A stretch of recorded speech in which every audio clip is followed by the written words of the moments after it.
গত কয়েকদিন ধরে এলপি গ্যাস নিয়ে দেশ জুড়ে চলছে নজিরবিহীন নৈরাজ্য। অনেক জায়গায় বেঁধে দেয়া দামের প্রায় দ্বিগুণ টাকায়ও মিলছে না এলপি গ্যাস। সংকটের অজুহাতে ১২ কেজি সিলিন্ডারের জন্য গ্রাহকের কাছে হাঁকা হচ্ছে ১৮০০ থেকে ২৪০০ টাকা পর্যন্ত।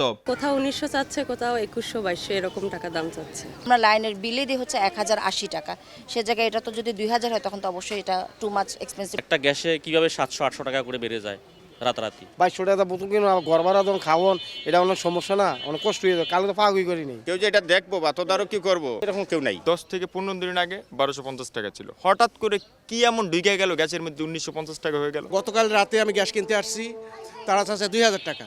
আজকে আমি জিজ্ঞাসা করে এলাম, বলছে ২১০০ টাকা নিচে দেওয়া যাবে না। বাজারে এমন অস্থিরতার মধ্যেই রোববার এলপিজির আনুষ্ঠানিক দাম আরেক দফা বাড়ালো নিয়ন্ত্রক সংস্থা বিইআরসি। ৫৩ টাকা বাড়িয়ে গ্রাহক পর্যায়ে ১২ কেজি সিলিন্ডারের দাম নির্ধারণ করা হয়েছে ১৩০৬ টাকা। তবে বেঁধে দেয়া এই দামে বাজারে এলপি গ্যাস পাওয়ার নিশ্চয়তা দিতে পারলেন না খোদ বিইআরসি চেয়ারম্যান। গ্রাহক পর্যায়ে এই দামে পাবে এটা নিশ্চয়তা আমরা দিতে পারবো না, কিন্তু আমরা যে দামটা নির্ধারণ করি এটা হলো যেটা যারা উৎপাদনকারী বটলার্স তারা যে দামে আমদানি করেন তাদের যে পরিবহন মূল্য, তাদের যে এক্সচেঞ্জ রেট, এ সকল হিসাব করে আমরা দামটা নির্ধারণ করি।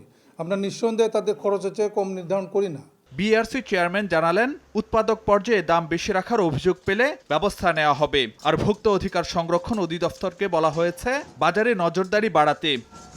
এলপি গ্যাসের ঘোষিত দামের সঙ্গে বাজারের বাস্তব চিত্রের তফাৎ দেখা যায় প্রায় সব সময়ই।